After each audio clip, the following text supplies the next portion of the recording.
than the percentage of the men who do so. End of quote. Repeat the line. Repeat the line. Did US President Joe Biden make a teleprompter gaffe?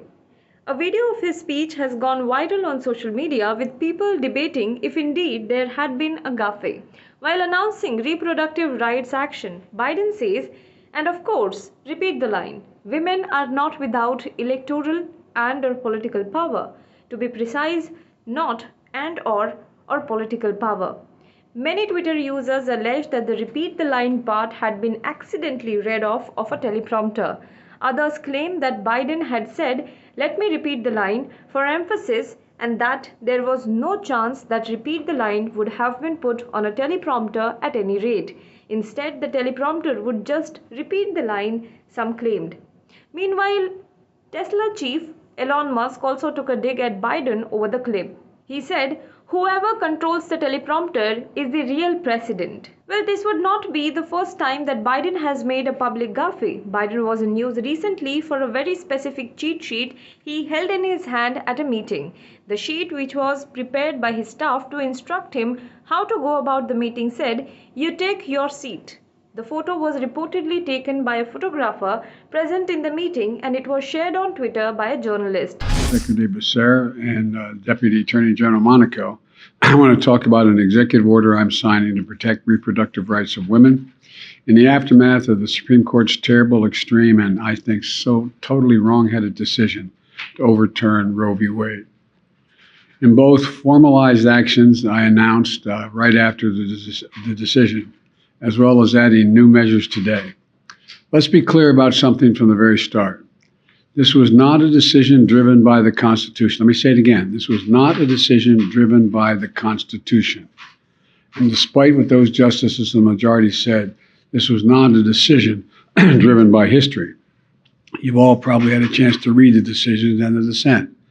The majority rattles off laws from the 19th century to support the idea that Roe was a historic anomaly because states outlawed abortion in the 1880s, toward the end.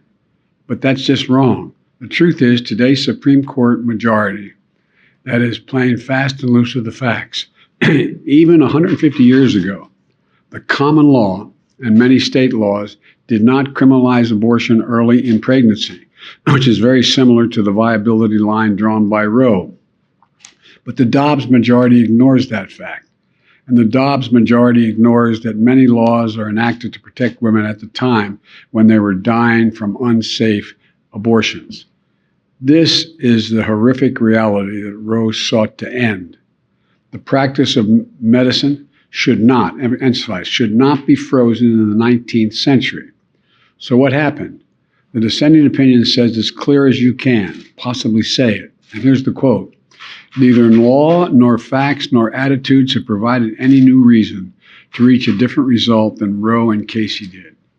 And has changed, and all that's changed is this court," end of quote.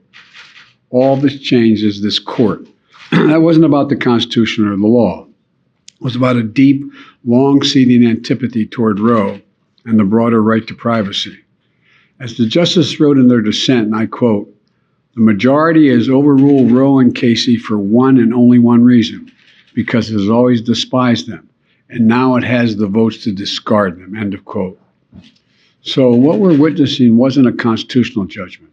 It was an exercise in raw political power. On the day the Dobbs decision came down, I immediately announced what I would do, but I also made it clear, based on the reasoning of the court, there is no constitutional right to choose. The only way to fulfill and restore that right for women in this country is by voting, by exercising the power at the ballot box. Let me explain.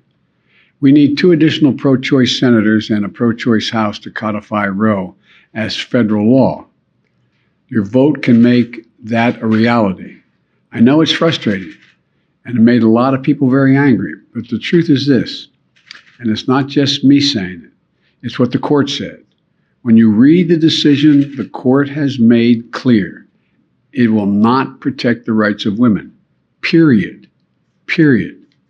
After having made a decision based on a reading of a document that was frozen in time in the 1860s, when women didn't even have the right to vote, The court now practically dares the women of America to go to the ballot box and restore the very rights they've just taken away.